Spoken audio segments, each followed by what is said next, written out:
I would have known Frankie Wilson from playing against him, because you would have heard him before you saw him. Tragically passed away in October, really tough battle with cancer. Coached with him in Northern Ireland, coached with him with Banbridge Town. You honestly couldn't ask for a better fella to coach with. This is typical Frank, God rest him. This is Frank all over, right? He rang me on Christmas Eve and said to me, there's an opportunity to come into the Northern Ireland school, set up as a bit of an assistant coach. I need a decision off you. And I said, Frank, it's Christmas Eve. And he said, I know that, I just need a decision off you. So when do you need an answer? And he went, well, sort of break it to all or over Christmas dinner tomorrow and then ring me on Boxing Day. And I'm like, you are having a laugh, Frank. His passion for the game, his level of commitment, the way he backed his players up, the way he backed you up, the confidence he gave you, honestly, it's phenomenal. Even thinking about it now, it chokes you up thinking about it. He just had your back all the time. So I learned a lot from Frank, massive amount from Frank, just as both as a coach and a human being.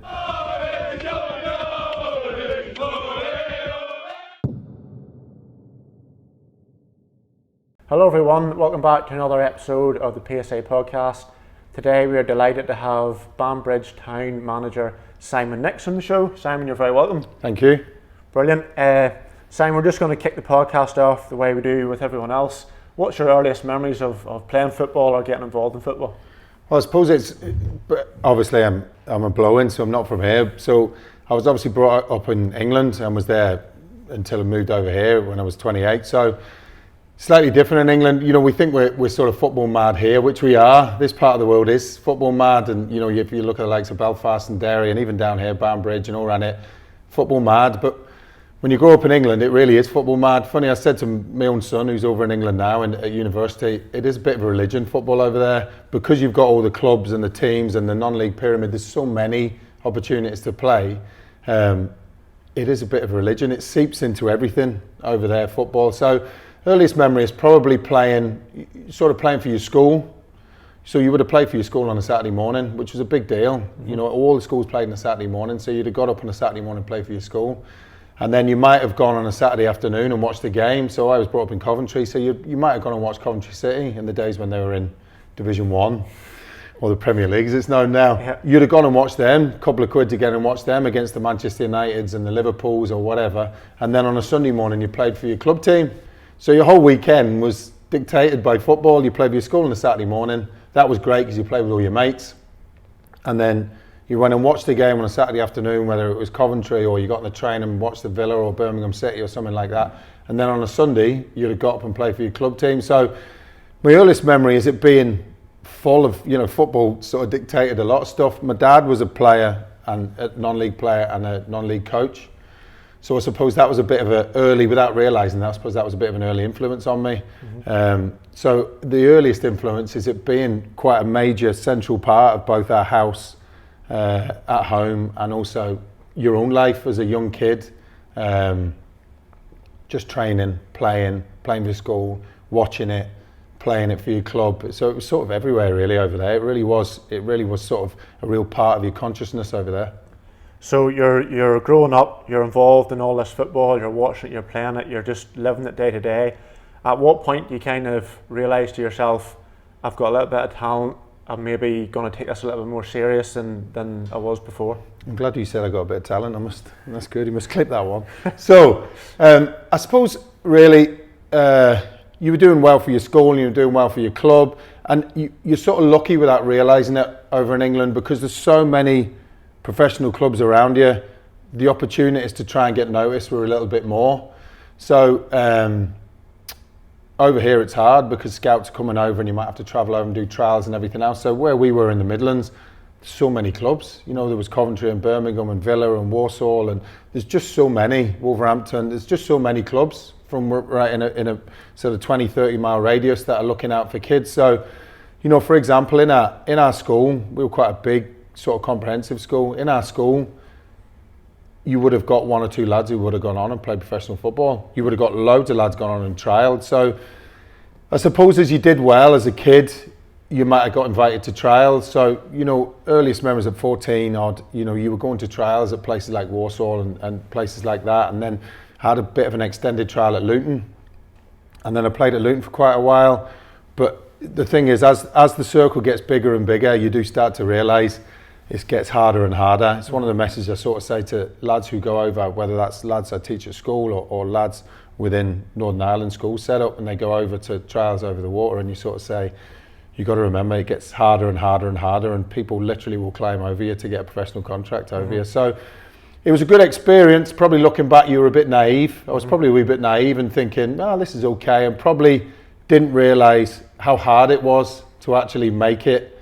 You know, it's okay getting a trial and an extended trial period and doing a youth contract and everything else, but to actually get through past that bit to get a professional contract, you know, that's the reason it's so hard, because it is the only, you know, it's the only 2 or 3% that make it. So you had trials at 2 or 3 different clubs, and it probably just didn't work out the way you had envisaged or the way you dreamed of. What was kind of your next step then into playing regular football?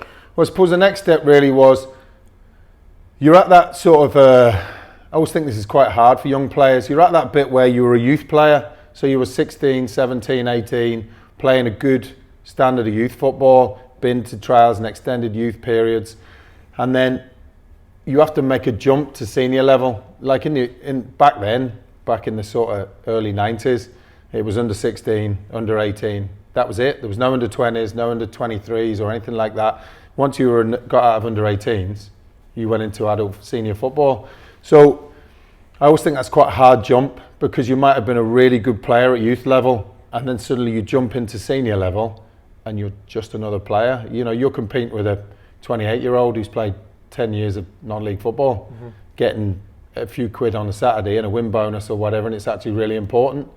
So I always think that's quite a hard jump. Even at Irish League level, I always think it's quite a hard jump, and young lads sometimes struggle to understand that in terms of how difficult it is, and I think sometimes it takes a bit of time to get it across to them, or for them to realise it. So again, you're lucky in the fact that where you were, the non-league pyramid in England is so big. There are so many clubs, all the tiers of the pyramid, from the conference or the National League as it is now, all the way down to the county leagues, sort of step 7, 8 and 9. There's so many clubs. So it makes it a lot easier for you to sort of bump your way up and equally come back down the other way to find your level. So where I went from there probably was sort of 18, sort of went to university, lucky enough to sort of scrape a few grades and go to university, and then played a bit of non-league football. So that was a great learning curve, non-league football, because you were suddenly going at 18 and you were playing with men, lads who were playing on decent money, at a decent standard, and it was, you know, it was win at all costs, do or die, 3 points is everything. Boys were on score bonuses, win back, things you'd never even thought of. But it was a great learning curve. It was a very steep learning curve, and I was sort of lucky in a lot of the non-league football I played at 18, 19 that I was in older teams. So one of the first sides, non-league sides I played at in the Midlands, which was sort of step 5 or 6, you know, that sort of middle of the pyramid. You know, I was coming in at 18, 19 years old. I think the next player in was 25, 26, and then you had 5 or 6 lads who were 31, 32, 33. So it was a good learning curve in the fact that when they told you to do your job, you had to do your job. So I always remember one episode where we had lost a game and we were in the Midland Alliance League, I say sort of step 6 or something, in Midland Alliance League, good standard, nice grounds, few quid, and we'd lost 1-0 and played quite badly away from home. And I always remember coming into the changing room, and our manager at the time was a guy called Ken Brown, brilliant manager, played for Coventry, played for Bournemouth, really good manager. And there was a little bit of a row coming off the pitch between the goalkeeper and one of the centre halves playing next to me, and I sort of sat in the changing room and the row carried on. And Andy Blair was in that team at the time. Andy Blair played for Aston Villa, Sheffield Wednesday, 500 appearances, league appearances, but obviously dropped down, was getting on and dropped down. And this full-scale fight kicked off in the change room because Paul Fletcher, the goalkeeper, God rest him, is not with us anymore, and the centre-half and Andy Blair, they obviously disagreed on the goal. So they decided, a bit old school, but they decided to have a bit of a carve-up. Now I'm sitting there at 18 years old in the corner, head down, didn't say anything, thinking, what the hell is going on here? And the manager, Ken, just stood, let it happen, got up, and just said, right, is everybody finished? Yeah. Right, training Tuesday, everybody there, don't be late, no excuses. And everybody was there Tuesday, and it got it out. But it was a big thing to me to think, right, okay, this is real men's. It didn't happen every week, but it was a bit of a symbol early on to think, right, this is men's football. This is non-league senior men's football where it's important. 3 points is massive. Winning the game is massive. And if someone like Andy Blair, who'd played 500 league games, Aston Villa and Sheffield Wednesday, if he was rowing about it at 39 years old, then it must be important. That's good enough for me. So they were quite good lessons early on about taking it seriously, and between 3 o'clock and 5 o'clock on a Saturday actually being really important, doing everything you can to maximise getting 3 points for your team. And just on that kind of like the mentality and stuff, is that something you took with you then throughout your whole career, as you know, how serious you take it, you maybe how well you prepare for games? Is that something that you brought with you then throughout your whole footballing career? Yeah, it probably is a little bit, sometimes too serious, but I suppose maybe touch on that a bit later in your coaching bit. But probably, yeah, you know, silly things like, and sometimes you sound a bit of a dinosaur, a bit old-fashioned talking about it, but you know, stupid things like you'd say to players now as a coach, you know, and my wife would readily agree with me because it sent her mad, is you didn't go out on a Friday night. I didn't go out on a Friday night for 20 years. You just didn't go out as a player. You know, I played in the Midlands, and then when I moved to university, I ended up playing non-league football in the pyramid, up the pyramid in sort of around London, Hertfordshire, Bedfordshire, in Essex and places like that. And I didn't go out on a Friday night. Just didn't go out. That was it. You just didn't go out. I used to laugh because when I lived in Essex and I was playing non-league football in Essex, quite serious. Used to go to the cinema on a Friday, and all you'd spot is a load of non-league footballers in the cinema because they didn't go out. That was how they got away with going out on a Friday night. So it probably was a good grounding in taking it seriously and being serious about it. You know, watching, you know, not having a drink on a Thursday or a Friday, making sure you're preparing properly on a Saturday. Silly old-fashioned things now, having your boots clean. You know, all the fines you used to get for being late, not having your boots clean.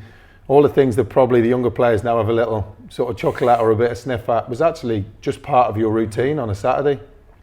Yes, so as time went on then, you eventually moved over to Northern Ireland.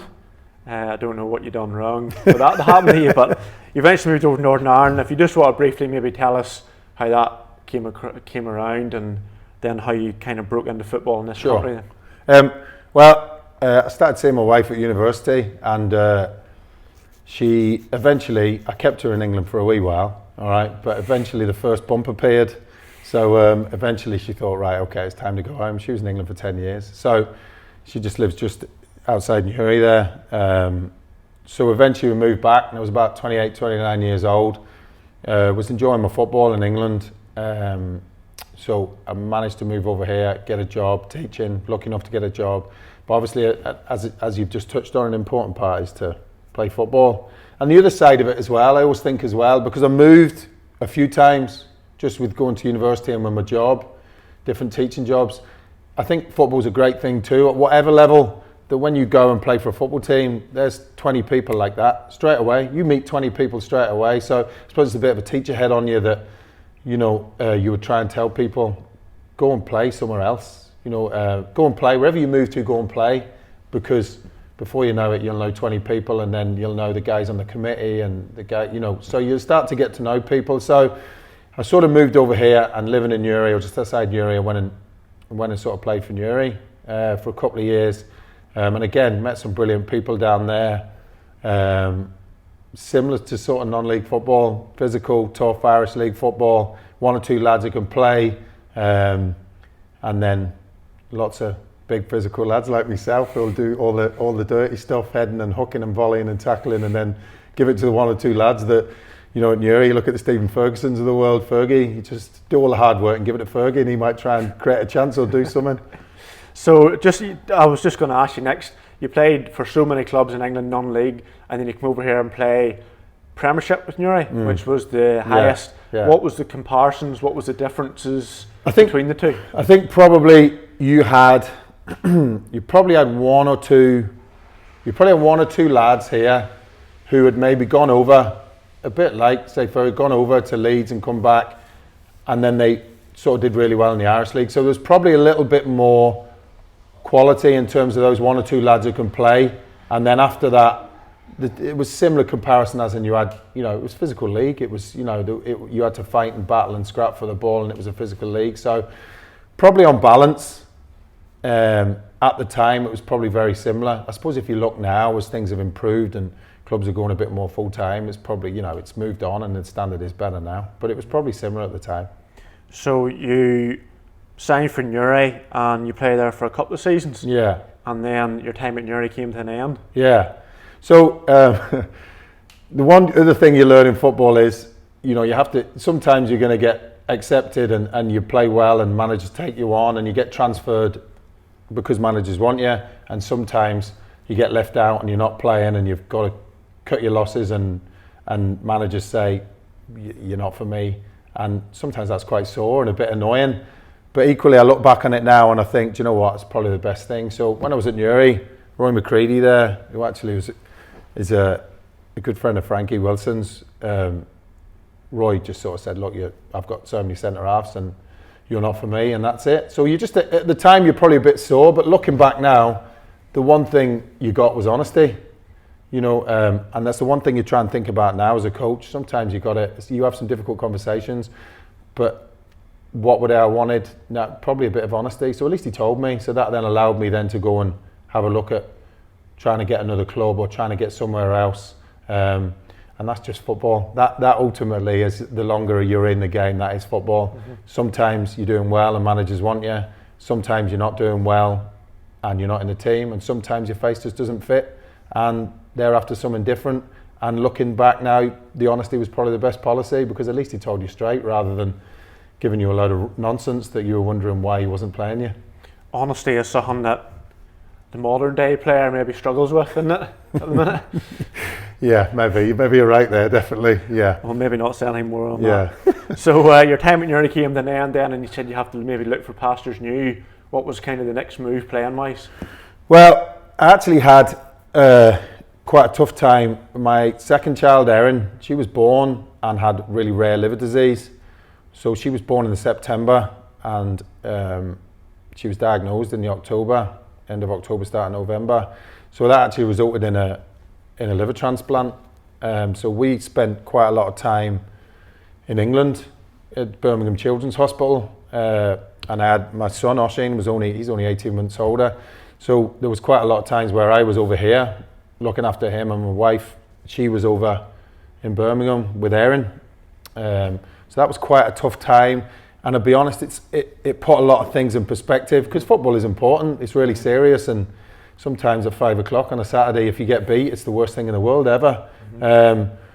So that put a stop to it, because I just couldn't play.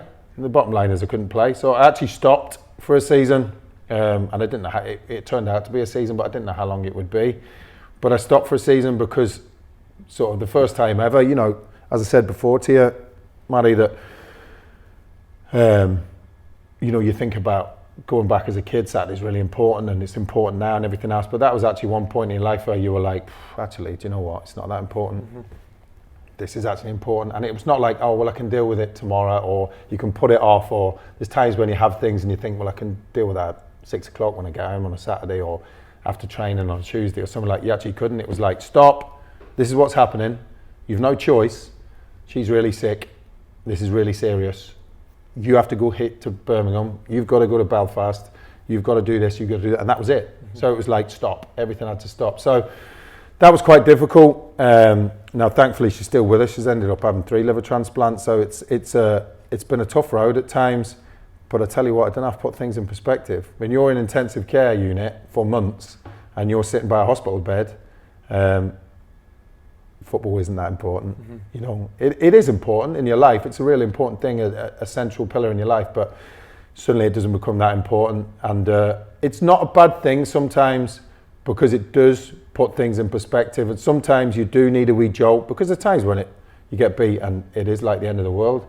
But sometimes it does remind you and give you a wee jolt about, well, do you know what? There are actually people struggling a little bit and a lot worse off. And we've, you know, the other thing to that is, this is the other thing I think about it, Maddie, as well. There's times when you go on a losing run There's times this season in particular, we've had a really tough season, you know, between one thing and another. But there's times when, if you just take half a step back from that, you actually think, do you know what? I actually will get through this because I've been through something, or we, you know, as a family even, we've actually been through something a lot harder than this. So you sort of, it gives you a little bit of strength to think I can actually get through this because I've been through a lot worse. So I can just keep ploughing on, keep working hard, keep doing the things you know is right, and you'll sort of get through it. So I took a year off then, and then Gary Quinn, who I knew from Newry Town, as it were, in those days, Gary rang me and said, Michael Lamont and John Easton are at Banbridge in the Championship at the time, and they were looking you to train. So you thought everything was going well with Aaron, and you think, right, okay, I want to get back playing again. So I came to Banbridge, one of numerous Newry lads at the time playing Banbridge, myself, John Joe Maguire, Timmy Grant, Jamie Keane, Stevie Haverin, there was Mark Quinn, a couple of carloads, they were kind of larking, they were interesting car journeys. Some of those were very interesting car journeys away from home when you had Balaclare away and Institute away, they weren't quiet car journeys.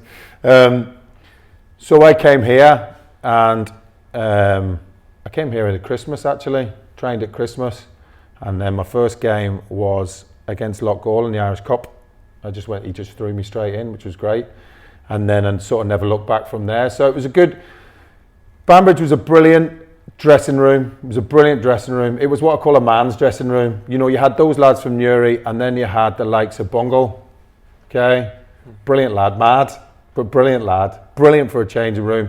And Ali Evans, Ryan Evans, all three Evanses in one changing room. Imagine that, mad. Right? But you couldn't ask for better lads to be in a changing with. And equally when you were out in the park, you know, you knew they were going to back you up. Barry Tomerley, you know, really good side. You knew they were going to back you up. You knew you had each other's back, and in the changing room it was brilliant crack. So I really enjoyed my time here. We actually did really well. We probably had the most limited budget in the Championship, and we ended up coming top half, 2 seasons on the spin. Had a couple of really good Irish Cup runs, and that was down really to the belief in the players and the atmosphere within the group. So you come to Banbridge and you're back playing regular again.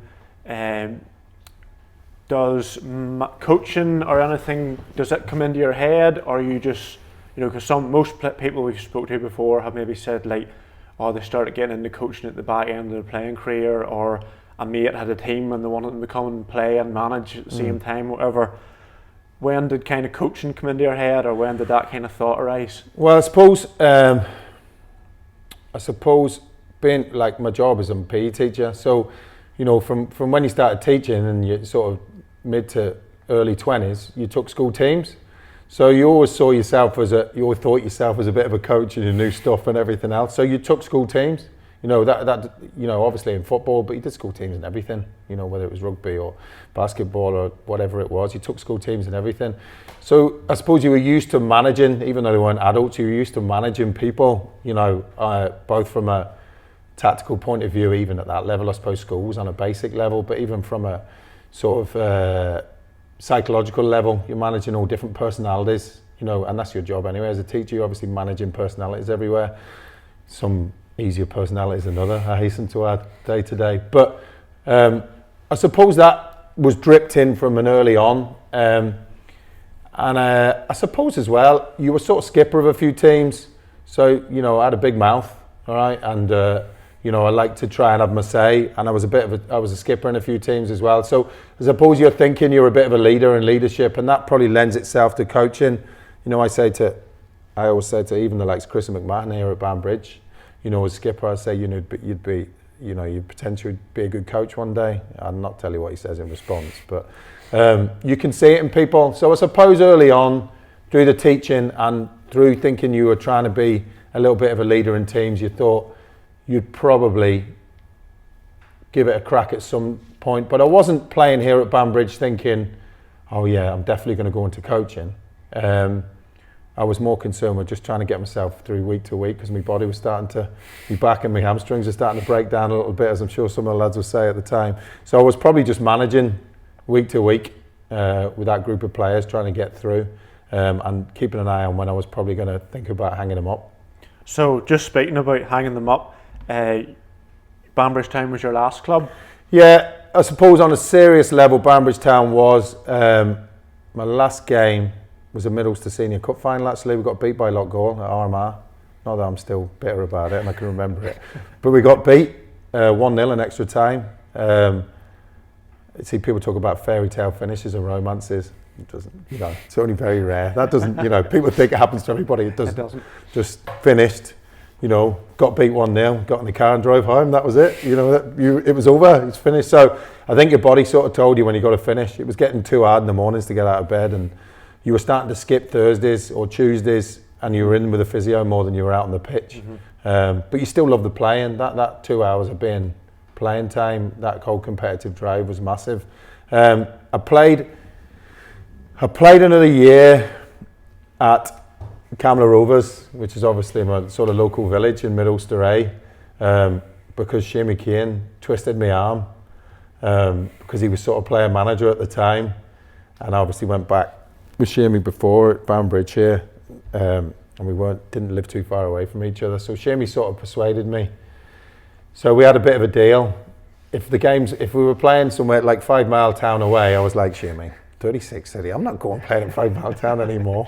Lots of people in intermediate A would like that deal. Yeah, exactly. Yeah, you may be all right, but I was just too old for it. So, I didn't mind playing the home games, and he used to slag me because I'd turn up 20 minutes late and my kit would be hanging half out my bag, and all the things I talked about early on about clean boots and prep and everything else. Out the window. That year just went out the window because I had 2 young kids and I was living around the corner, and I suppose I took the good nature of Shamey out. I thought he'd be all right. He'd be all right about it. So I think we won intermediate A that year, which was really good as well. But I didn't play a massive part in that, I have to say. That wasn't down to me by any means. I just did what we call by that age, directed a bit of traffic at the back. If you had a bit of young legs around you, I just directed a bit of traffic, and that was it really. So I sort of finished there. That was quite nice to finish there. It's sort of my adopted sort of home village. That was quite nice to finish up really. I know we had quite a young side, so it was quite nice to do that as well, yeah.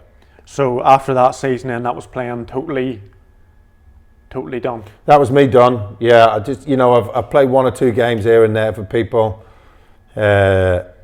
to help them out. But generally, that was me done then. Yeah, it was over after that. And you miss I always thought you miss the playing. This is how I always put it now. To see if you've won away from home 1-0 or 2-1 in an absolute battle, a real scrap, and you've gone through the mill with your teammates in an absolute scrap. Do you see going back in the changing room? Do you see that 10, 15 minutes in the changing room after?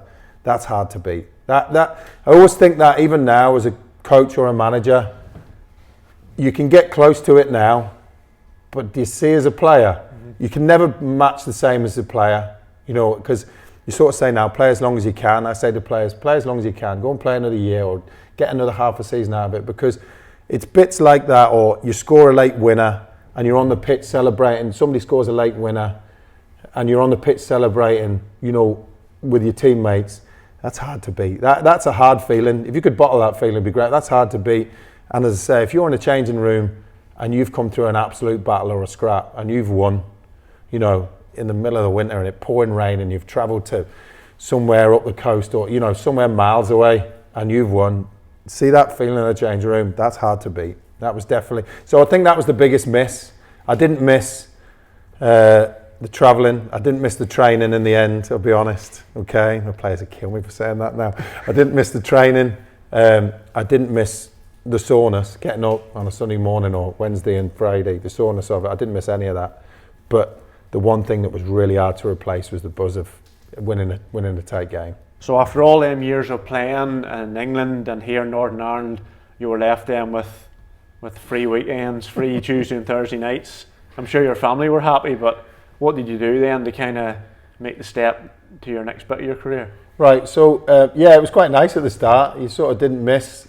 It was nice having Tuesdays and Thursdays back and going out on a Friday and stuff, or going for having a drink on a Friday, or going out. So that was quite nice. And then obviously being at home a bit more as a parent was sort of quite important too. So I did a bit of running and stuff. I actually did a bit of running, 10Ks and stuff like that. I suppose it was the competitive bit in you while I could still run.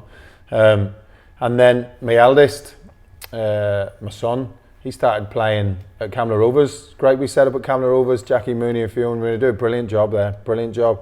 Loads and loads of kids teams. So he started playing like under sevens, Camler Rovers. You know, like the games development centres. It was at the Abbey in Newry and that. And they trained sort of an hour, during the week, and then they sort of played on a Saturday morning, like about 15 games. It was just madness. It's like herding cats, right? So you sort of stand on the sideline and then you think, again, it's probably the teacher head kicks in, you think, do you know what, I should maybe... Well, it's probably the teacher and the ego. So the teacher head thinks, you should probably volunteer here. You know, you're sort of PE teacher and stuff like that. You should probably volunteer. And then the ego thinks, yeah, I could actually do this, because, you talk about coaching. Any coach who says they haven't got any egos, they're lying. You have to have a bit of ego to stand at the front of that technical area, thinking you can do something to win a game. But it's obviously how you temper and work that ego is important. But you think, yeah, I can do it. Yeah, I should do this, and then I can do it. Yeah, I could do this. I can do this. But being a secondary school teacher, 11 years old is young for me, and then 7-year-olds is fine. Your own 1 7-year-old is fine. So when there's like 10 7-year-olds, oh my God, it's madness. It's madness. So that was another bit of grounding. Equally, like I said, as a player, going into a changing room, a senior changing room as a young player, non-league, where it was men, it was a great grounding. As a coach, coaching a load of 7-year-olds, at some games development centre, and the score's about 15-14, right? They don't care what the score is. You'd cared what the score is your whole career. They don't care. That was actually quite good, and in a way was quite a good grounding, because it taught me a few things just about making sure you're trying to treat each kid individually, and making sure you're talking to them and dealing with parents and all that sort of stuff. So I suppose the coaching bit, if you take the school bit away, I suppose the coaching bit started from there, just with our Ossians team, just starting from that there. So that's under sevens, and you end up taking that Camlock team right through. Did you kind of catch the coaching bug after a couple of weeks, and did you kind of think, this is something that I maybe want to pursue a wee bit more seriously than I first thought? Yeah, I suppose you did, yeah. You sort of one season rolled into another, and then it rolled into another, and then before you know it, they're sort of under 11s and they're playing 9-a-side in the Mid-Ulster League, and you're actually doing well, and some really good, it's like any area at this neck of the woods, some really good players around, and you're just trying to do the right thing, and you're doing the football bit, and then you're trying to do the other bit, try and be on time and be respectful, and all the boring important stuff, as I call it. And then it just rolled on, and then suddenly you do really well in the Mid-Ulster League, and then you think, well, let's give the Lisbon League a crack. And I coached with Terry Taylor, local guy in Newry, again fully committed. His lad was playing, my lad was playing, and then you're in the Lisbon League, and then you're doing really well in the Lisbon League, and then suddenly before you know it, you've done 6 years of coaching, and now you're into 11-a-side, and and a great thing at the end of all that was, I tell you what was brilliant, the best thing, and look, they won a few things and everything else, right, which is fine, it's great for them to look back on, and my lad, now and again, who says over in England, uni over there, but you might talk about it every now and again, and again, it's the whole thing, he's still mates, still in contact with lads who he played with at Camler Rovers, that they're not at the same school or the same play, but you're still in contact with them, and it's great to see how they get on. And that was a big thing, seeing lads, when you're around, you might see lads and they're still playing, if they're not even playing football, they might be playing Gaelic football or whatever, they're still playing sport, so that was good, you get a bit of a buzz off that. But I tell you what was great, at the end of all that, we were still in the Lisbon League, and that year, the Armagh Milk Cup squad, who were obviously pulling their players from the Glenavons and the Porterdowns and that sort of region, 3 of those lads got into the Milk Cup squad. Sean Conlon O'Callaghan and Oisin, my lad, got in, and they ended up playing Manchester United in the semi-final of the Milk Cup, and there was 3 lads there who were just playing for Camler Rovers and got selected. Chris Chambers was the manager, Mark Porter, 2 great coaches, 2 great lads, and they played in that. Now that's an unforgettable experience. So for all you might win stuff underage and everything, seeing those 3 lads play that year up in the North Coast playing in the Milk Cup, that was brilliant. A really great source of pride, sitting there thinking, look how hard they've worked to get to that, and that's something they'll never forget for the rest of their lives. So, yeah, that was a brilliant sort of culmination of my time there, seeing those lads playing, that they'd worked so hard and got a bit of recognition. So you kind of come to the end of that season, and you make the move then to Windmill. What was kind of the thinking about? I know they're two local clubs. What was the thinking between moving from one to the other? Well, I suppose what happened was Damien Hillen was managing that team. They were a great team, and they were in the National League. And at that time, it was before there was academy leagues and all the NIFL academy leagues. The National League was the sort of league, the highest league to play in underage. So Damien Hillen had that team, and then he moved up to the Windmill first team manager. And then we had a bit of a chat. And you're ambitious. You started to become ambitious. Then you thought, right, okay, how can I try and make the next step? And I was never. I don't know whether it was a little bit of being cautious. I don't know whether it's your defenders, centre-backs mindset where you're like, don't let them score, be cautious, don't let them score, don't let them score. I don't know whether it was that or whether you just wanted to take steps at a time. You know, I was always, I don't know if it was I wouldn't say it was lack of self-belief because you always backed yourself. I think it was probably, right, well, this is the next natural step. So I sort of went there with a Windmill squad. Again, brilliant set of lads, great organisation, brilliant. And I coached with Barry Doran, who'd coached Windmill seniors to junior cups, first teams to junior cups years ago. And I coached with Barry. And this is another big thing I always find about coaching. You always have to see it with your own eyes. So, you know, you always have to see what somebody's like with your own eyes, okay? Whether that's a player or people you're coaching with. So there was, you know, I coached with Barry that year. We had a brilliant year. We actually were the bridesmaids that year because we ended up coming second in the National League, which was massive, massive achievement. And we lost in the NIB FA Cup final, so we were the sort of bridesmaids.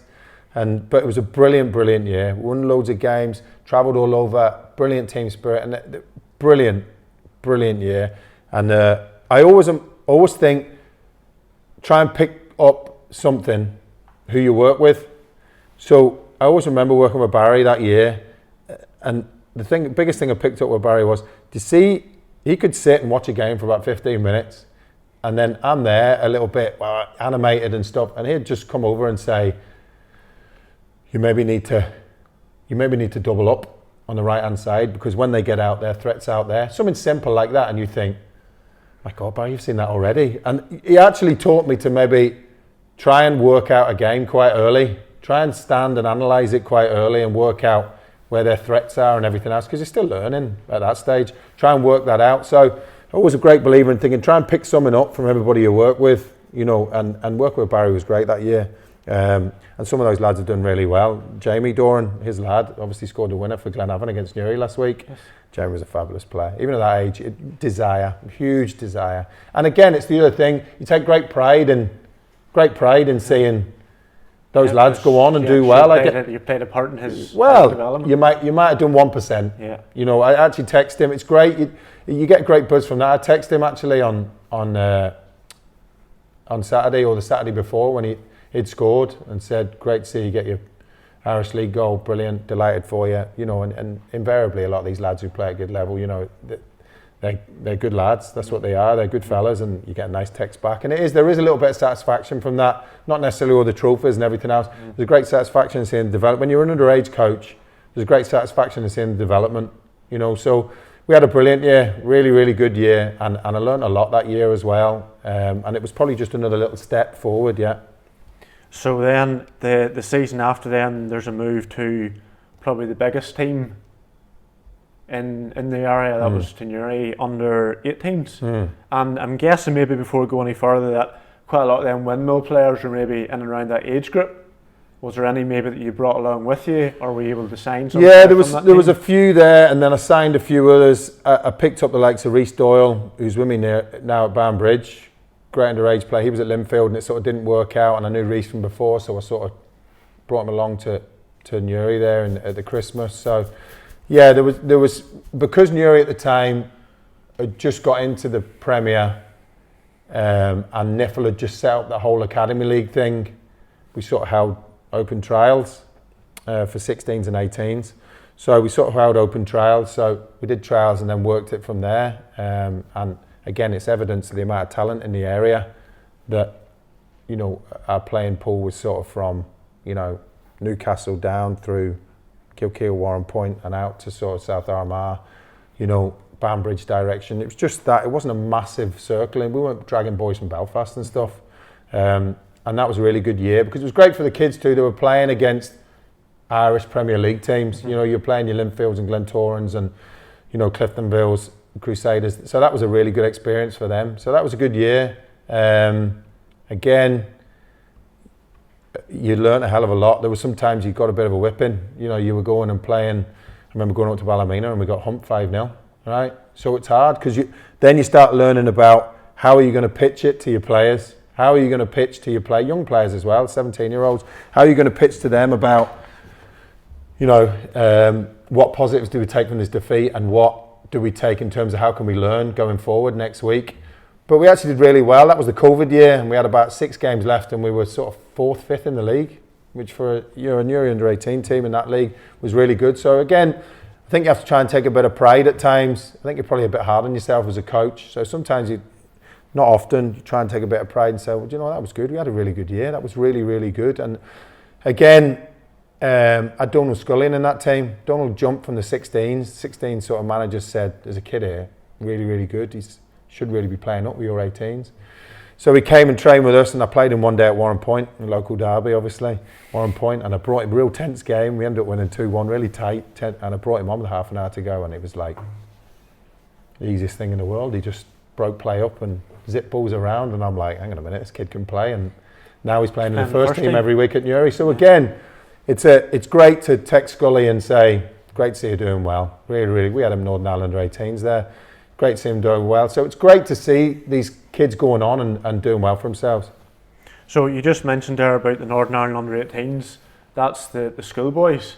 So obviously you're coaching at your club, and then when did that kind of opportunity arise for you?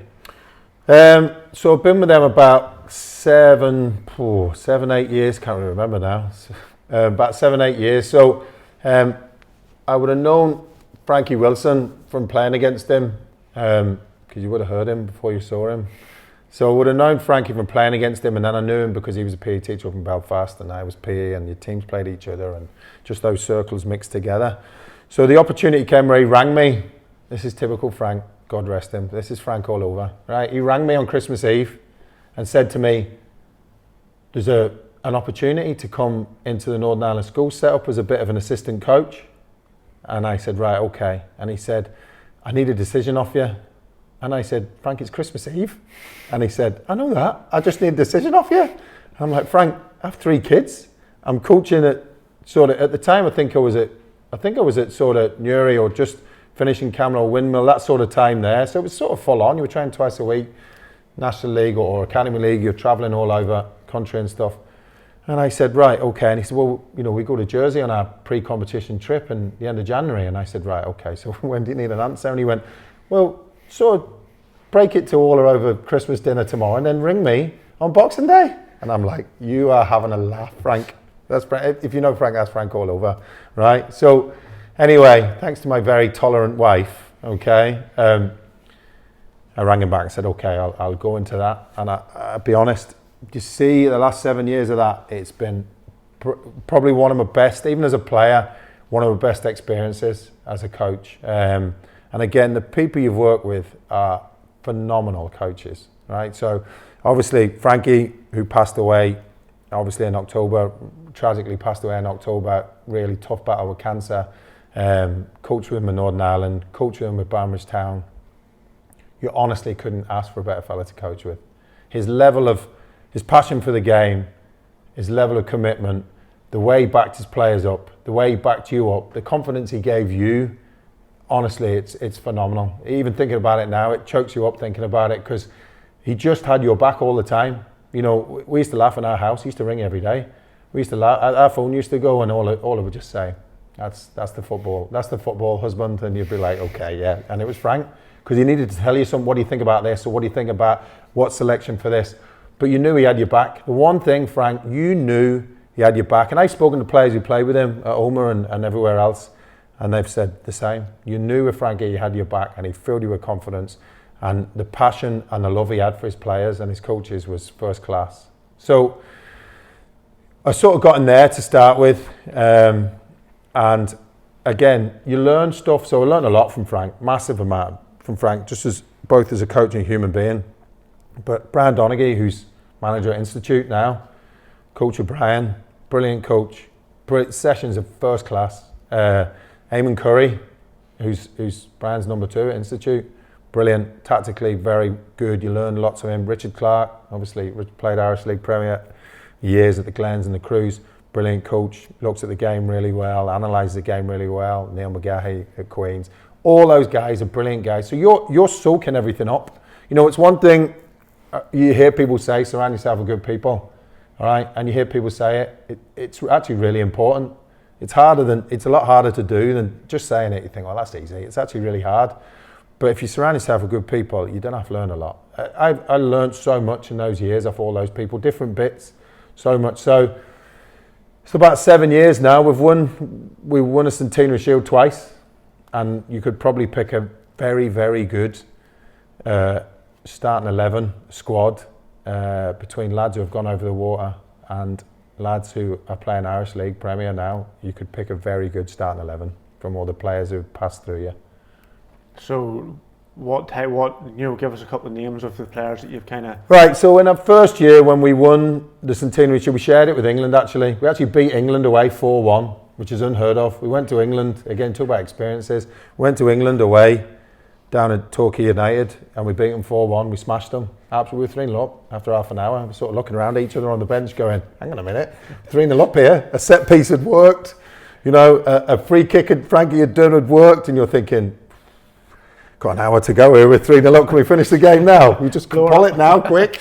So we won 4-1 that day. So even in that team, Bobby Burns was captain of that team, obviously went and played for Hearts, now playing at the Glens. Owen Toll, who played at Derry and now he's at Bolton and just got a call up to the senior squad. He was in that, an absolute leader at 18 years old.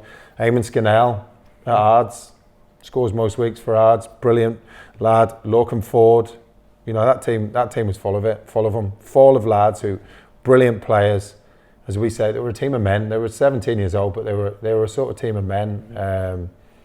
Really, really good lads, great lads. Niall Owens, who's had scholarship in America, a lad out from sort of Ballinamallard.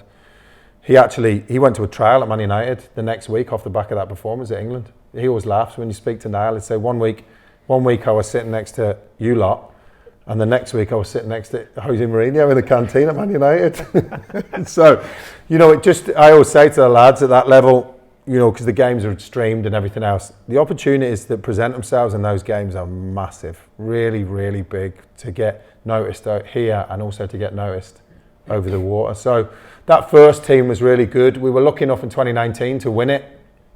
That was actually quite a special memory with Frankie to win it. And that team again, team of men. Bobby's brother, Paddy Burns, who actually plays out, it was at Glenavon and plays out at University of Notre Dame. He's there on a scholarship. Callum Ferris is at Ballaclair. Andy Whiteside at Institute. You know, all those lads there. Jake Corbett, Liam Hassan, all playing sort of Irish League football, Premier, Championship. Lewis McGarvey over in America. All brilliant lads. And we won it that year. So that was a special memory. Beat Wales, beat Scotland, beat the Republic. You know, drew over at England. Really tight game. So we went through and beat them, won the Centenary Shield. So again, you're lucky. It's a big commitment. You're doing 25, 30 Sundays a year up in Marifelt. You know, you're getting up and driving and doing a session. It's a big commitment.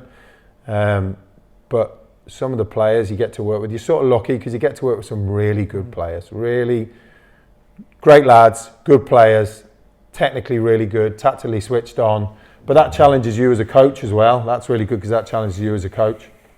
So you're coaching at Newry, you're doing the Centenary squad, and then as a result of that, you get an offer to come to here to Banbridge town?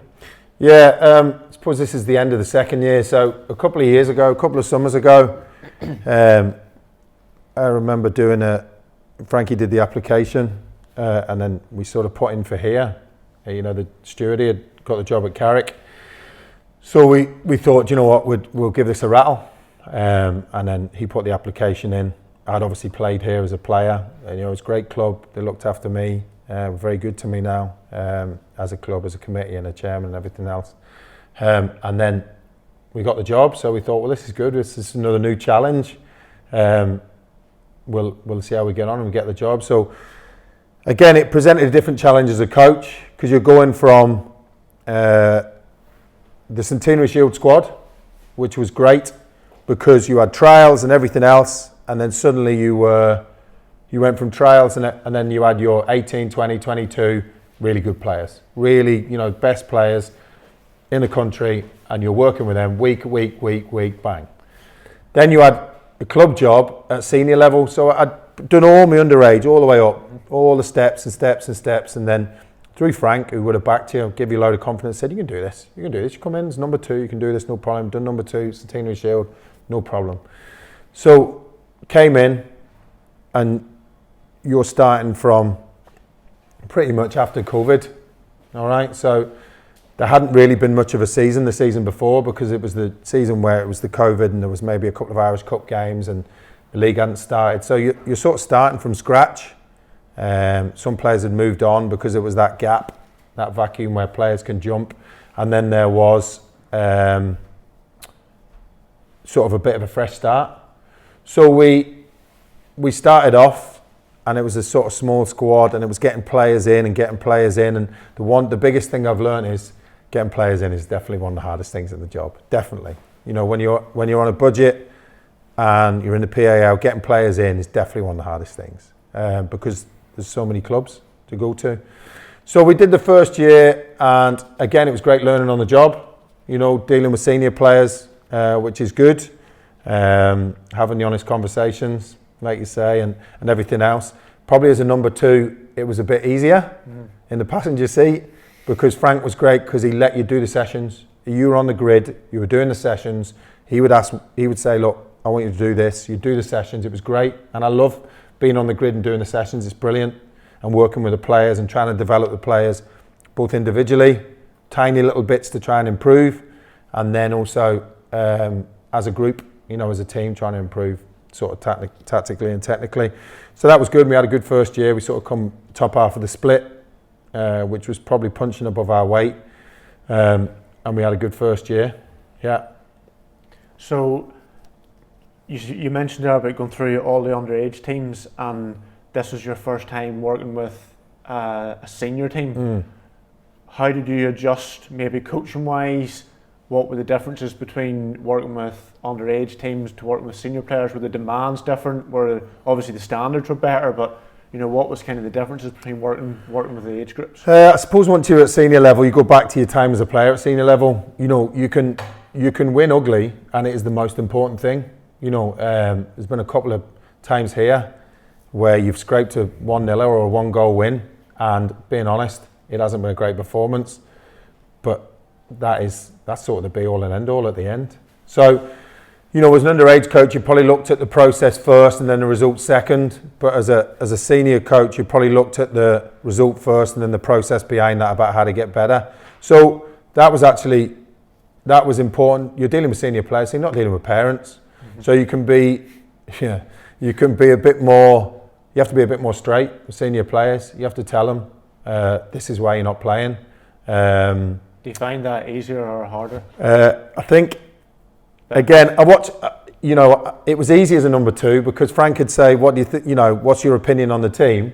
And you'd give your opinion, and you'd say, I think that should be the starting 11 and this you should be on the bench. And then that was you done. You were fine. The phone call ended and you thought, that's great. That's my job done. I've done training Tuesday, Thursday, and I don't have to do all the awkward stuff. Yeah. So, obviously, since Frank passed, you sort of, and times when he was sick, and you sort of stepped up as number 1, you had to learn quite quickly. I was lucky there.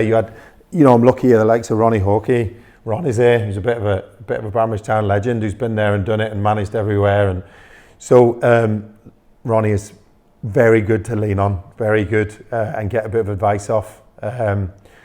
So I try and think, how would I want it as a player? Probably going back to try and be honest or give a reason. There's times when you have that conversation, but there's other times when, probably due to time or even maybe players knowing that they're probably not going to get a start based on how they've played, that you don't do that. Yeah. So it probably varies week to week, month to month on how you do that. the conversations are never easy. Players think you do it. I think players think, and I think I did as a player when you were dropped, I think players think you do it and it means nothing. It doesn't mean anything, yeah. But actually, it actually is quite tough. It actually, you do go over it in your head over and over and over and over. And then with the Northern Ireland thing, I've seen us, myself, Frank, Eamon, Richard Clark, Dunch, Neil, whoever it is, I've seen us arguing over the last man. We've got 17 and we've got to pick 18, and we're having a half an hour discussion over who the 18th man is. And players, I never saw that, and players don't see that. You're having a half an hour discussion, agonising who the 18th man is in your squad, and he might not even play. You might go and play Scotland, he might not even get on the pitch.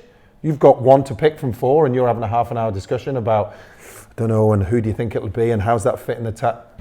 So it's that bit you don't really see as a player. Definitely, it's not. It's definitely not an easy job, and it's not done lightly. Definitely. So the end of your first season, you said you finished in the top half. You obviously had a very successful season.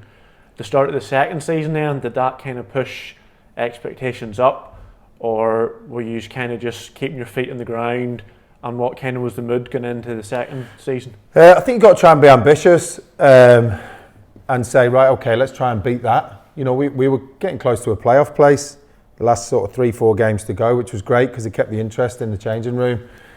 And then you try and build on that. But then, of course, you're only a smaller fish in a bigger pond, because then Big Andy Martin, who got in the team of the year last year, he went to Newry. And that's the other thing, I shook his hand and wished him all the best. How could you not? He's going and playing Premier League football for Newry. It's brilliant. So that's the other way it works, senior level. The bigger fishes come in and they take your players, which is only right. That's the way the system works. That's football. That is the way it works. So you go from having your player of the season, who was played every game and was the best player on the park, nearly consistent every week. He's gone, so it leaves a big gap. So again, getting players in is the hardest thing. There was a couple of big things to it. We've had some long-term injuries this year, and that was the other thing. Kids football, you don't get as many injuries. It's not as physical. They're more durable. They bounce back quicker. And then suddenly, senior football, you get injuries. It's more physical. There's a snap to it, and lads are out. So we've had some quite long-term injuries, 3 months, 5 months. We've had lads who are out on long-term injuries. So that makes it difficult. That was one thing. And obviously all the stuff with Frank too, dealing with Frankie's illness, and then sadly his passing in October. That's difficult. And you can look at it and say, well, football's just on the pitch. But at senior level, it's so much more off the pitch, because you're dealing with that as well. That's hard to deal with. And credit to the players this year, because I said to them, I've never been through this before. This is a first for me. So we'll just deal with this week to week and see how we get on. And if you're struggling, then come and speak to me. It is okay to be annoyed and upset about this. It is okay. So you were sort of going along, and with Ronnie as well, you're going along that sort of journey as well, which has been really difficult, I'll be honest. There's times there this year, and you do miss him. There's no doubt about it. You do miss him there, because we've worked together for so long. There's times this year when you're on that where you're thinking, this has been tough. This has been tough. But again, you've got to take from it that you think, do you know what, you get through it, and you're tough enough to get through it, and be strong enough to get through it, and you'll learn from it. So, look, we've had a couple of good cup runs in the Irish Cup and the Intermediate Cup and everything else. And again, we're starting to get players back, and we've had a couple of results. But, you've got to keep... Football is relentless. That's the one thing. It's relentless. It happens. It just keeps going and going and going and going. And you have to keep going too. You have to keep trying to adapt and trying to work and trying to think of different ways to try and get a game. And it's all the other stuff off as well, Matty. It's lads are injured, and then they're out, and then I'm sure most coaches who might have done this see some of the texts you get, just, and not even in a bad way, but just texts about lads who are at uni have a finals exam, to get their degree. You have to try and prioritise things too. Football's important, but if it's genuine, and there's a lad who's got an exam on a Wednesday, and he can't make training on a Tuesday, and this exam is going to contribute towards his degree, you have to try and be a big pragmatic. You have rules in place, but sometimes you have to take it on a case-by-case basis as well. So that's difficult sometimes. So the tragic passing of Frank had an impact on you in terms of it was up to you then to step up to the number one. The number one, was that a decision made by the club? Was that something you kind of put your name forward for? How did that process kind of? I suppose there was spells there. He was diagnosed in January last year, so there was spells there where he would have been in hospital. So you sort of took on the role of number one, and Ronnie's brilliant. You know, he wasn't like, well, I'm going to do it, or he was just said, look, you know, you're the natural sort of man to do that when Frank's not here, and I'll obviously back you up and support you. So it sort of happened naturally. It's a very different role to number two. You know, it is. You're dealing with a lot more of the problems, as it were. You know, selections, final word on you, leaving players out, substitutions. You know, the final bit is on you. So I nearly had a little bit of a grounding for it, or a bit of a part-time job of it when Frank was in spells. He was in hospital last season, and then I suppose it came to it, and Dominic, to be fair to him, the chairman, just said, you know, you're happy to sort of take over, and obviously, you know, I was, because that's probably what Frank wanted. So you did, and Ronnie sort of supported me and backed me on that one. So yeah, that was the sort of natural process of that, and the same with Northern Ireland Schools 18s. Bob Ramsey and Paul Kerr, guys on the committee there with Northern Ireland Schools, they sort of asked me, and you sort of said yes. And you had that coaching team in place, Richie Clark and Eamon Curry and Neil McGack. So you had that coaching team in place, and we had a template how we were going to do it. You know, trials and the training and playing the, you know, England and Scotland, Wales and Republic. So you had that template. So that was really what it was. There's times still you think you're a bit of a number two because you're still doing the bits on the grid. The one great thing that Frank did as a manager is he let people get on and do their jobs. It wasn't, I'm going to lead this and I'm going to do this and I'm going to do that. If you were coaching, he let you coach. If you were doing the goalkeepers, he let the keeper coach go and do the keepers. You know, and then he came in and did a bit of input and everything else. He had confidence in it, surround yourself with good people. He had confidence in his staff, and he let you get on with it. So that helped, because he gave you a say. He gave you a say in the changing room. He gave you a say, you know, when you were away on trips with the 18s. You got used to having that little bit of responsibility. So I suppose manager-wise, you sort of grew into it, but yeah, it's just a different role in terms of taking other bits on, definitely, yeah.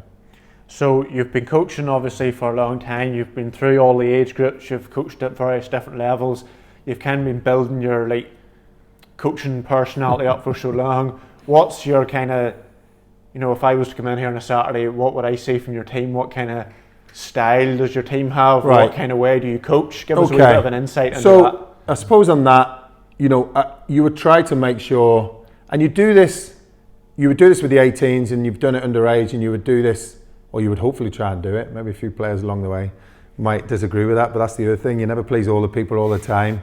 Darren Mullen said at Newry, there's 11 on the pitch who love you, and the 5 or 6 behind you on the bench, they don't like you at all, and the 2 you send to the reserves, they really don't like you.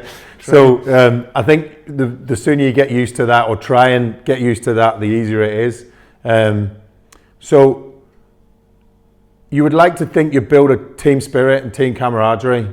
I suppose you're hoping that they teach a bit of you, because you're dealing, as a teacher, you're dealing with your job is human beings, younger human beings, obviously, about how to work them out, psychologically, how to work them out. So I think one-to-one conversations with players is important, and building a team spirit. So I would like to think in teams you've coached that they would work for each other. You know, they would back each other up and work for each other. You know, I think that change room there, despite some of the results maybe and some of the injuries that's happened, and Frank obviously, you know, that's a tight changing room in that changing room there, probably because of what's happened, but also you're trying to foster that yourself as a manager by having conversations with a coach and keeping people together. And it's not just that, this is the other thing people don't say, it's not Tuesday, Thursday, Saturday, it's Monday, Wednesday, Friday, Sunday.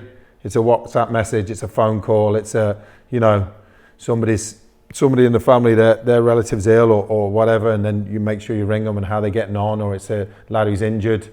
because when you're injured, you're forgotten. So it's making sure you keep touching base with your injured players. How's the injury going? How's things? Get yourself down on Tuesday. So it's all those other things as well. And I think trying to do all those, which sometimes is a sacrifice of your own home life. I think trying to do all those, which people don't see, that helps to bring it together. It's not easy, but try looking after your players in lots of different ways, especially ways when things aren't going as well. Individually and as a group is that's important. So I think I'd like to think that you would see that. In terms of style, it's probably a bit pragmatic, so it's horses for courses. There's times when you've got to sit in and work and try and nick something. There's times when you've got to go out and try and go and attack teams and try and get at it and try and kill teams off. So I think horses for courses and being pragmatic, that's also Irish League level. You know, we all want to play FIFA football, as I call it, all right? Academy football, as you say, to the under-18s. Eamon Curry came out with a good statement this year. You know, the Centenary Shield is an underage tournament with a senior mindset, because you've got to try and win it, and every game is mad. You know, they're real tight, tough games. So I think probably horses for courses and being a little bit, adapting your style to according to who you're playing, where you're playing and who you've got on your team is important. But I think what underpins all of that is that you are going to back each other up, you're going to stick together, but you've also got to give everything. You know, you can't be carrying any passengers, especially in the Irish League. It's not the way this league's really built. It's not the way we're really built over here necessarily. Everybody's got to work 100% definitely. And there are spells where you've got to play nice stuff and you get the opportunity, but the spells where you've got to dig in and work. So I think a foundation of that is built in a changing room, definitely, yeah. And then just what would your week to week look like? What would your Tuesday, Thursday? Is it as a manager, are you very hands-on, or do you pass the responsibility of the sessions on to the coaches, or what kind of way would you work from week to week? Right, well, there's probably two strands to this. So with Banbridge, on a Tuesday, you would sometimes do what's called a general session. So on a Tuesday, and a lot of mine would be ball-led, you know, but you can work hard with the ball is my philosophy on that. So on a Tuesday, you would sometimes do a bit of a general session, whether it's passing patterns or possession drills or progressive possession drills, you know, and then a bit of a game scenario at the end and adding conditions in and stuff like that. I might take some of that. Ronnie's going to take some of that. Ronnie's going to take the keepers. Ronnie's got about 15 different hats, by the way. Okay, so he's going to take some of the keepers. So it's important the keepers get a bit of work done individually, but it's important as well that the keepers are included in the work you're doing as a whole group. You know, that they're really important, obviously, role in the team. On a Thursday, you tend to do a little bit of setup and a bit of shape according to what A, you want to play on a Thursday, and B, who you're playing, on a Saturday, and B, who you're playing on a Saturday. So you're going to do a little bit of that on a Thursday. And again, the likes of here, Ronnie will do a bit, I'll do a bit, Ronnie will do a bit, I'll do a bit, and then we'll chat beforehand. So we'll WhatsApp or have a phone call beforehand to plan out what we're going to do that week. And then you hope sometimes on a Saturday it comes off, all right? And then obviously you'll plan for the Saturday, select your team on a Thursday night and go from there and work from there and inform the players, and anybody who needs to go and get a run out of reserves, you make sure you tell them in good time on a Friday and stuff like that. With Northern Ireland it's slightly different. So we only get them on a Sunday, all right? So what will happen is probably on a sort of Friday, Saturday, on our group where you've got more coaches, you'll sort of divide it up. So I'm probably less hands-on there. So, you know, somebody will do a warm-up, passing pattern, warm-up drill. And then, you know, for instance, we're playing Wales next week. So we've had a look at Wales. We played the Republic last week. So our next few sessions are all preparing for the Wales game. Style of play, set pieces, things like restarts, all right? All those things we're going to work on. Where are we supposed to be in possession according to the style of play we're doing, whether it's counter-attacking or whatever we're doing. Where are we when we're supposed to be when we haven't got the ball? So all that sort of stuff, because those lads are coming fit and they're quite tuned in and everything else. And then you're throwing quite a lot of information at them in quite a short period of time because you only get them on a Sunday. So that session would be, I wouldn't necessarily lead that. Likes of Neil, Clarkey, Eamon, they would be doing that. I would tell them this is what I'd like, and we'd work together. It's not I'm dictating to them. We'd work as a group, and then that gives me it. Now I might step in change it or do a little bit and then step back out. But it also gives me time to pull players out individually and have a chat with them, because that's actually quite underestimated, that pulling them out and having a chat 2-3 minutes with them about something you want in the next game or something that happened in the previous game and everything else. So it's probably between the two different hats, it's slightly different according to the resources you've got. And just for you personally, and what's your ambitions for the next few seasons? Where do you see yourself going, or what do you think? That's the $1 million question there, Matty, isn't it? Huh? Well, I suppose short term, I'd like to obviously win some in this season with the club, because we're still in the Intermediate Cup at the time of filming, and it'd be great to win the Centenary Shield, because that's our aim every year. Northern Ireland, it has to be. You have to try and have that as an ambition every year.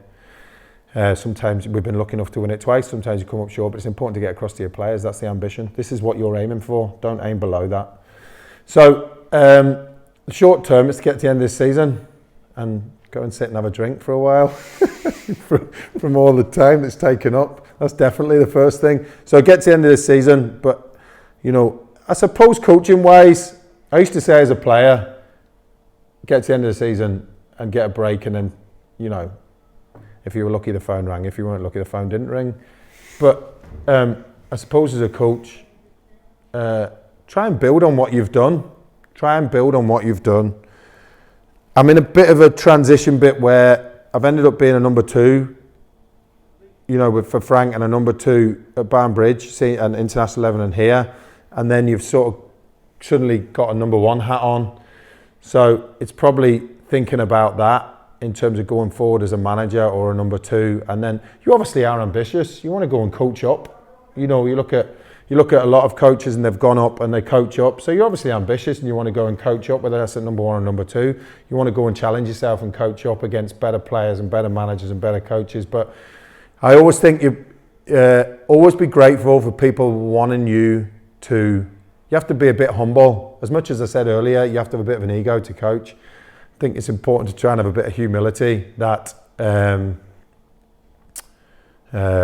you've really got to try and be glad that somebody actually wanted to have you as a coach. You've got to be humble enough to think, they've actually wanted you to coach, and go and coach at their club or with the 18s. You've got to be glad to have that opportunity. So I think that's important to sort of mix it with that. But hey, look, you're ambitious. You are ambitious. You want to try and coach up and try and get to a higher level as possible. That's important as well. But you also have to look at where you are in the present time and do as well as you can at the present time for who you're working for. And finally, Simon, as Banbridge Town manager now, what's the ambitions for the club? Well, I think short term, we need to make sure we push as high up the league table as we can. All right, that's definitely the short term ambition.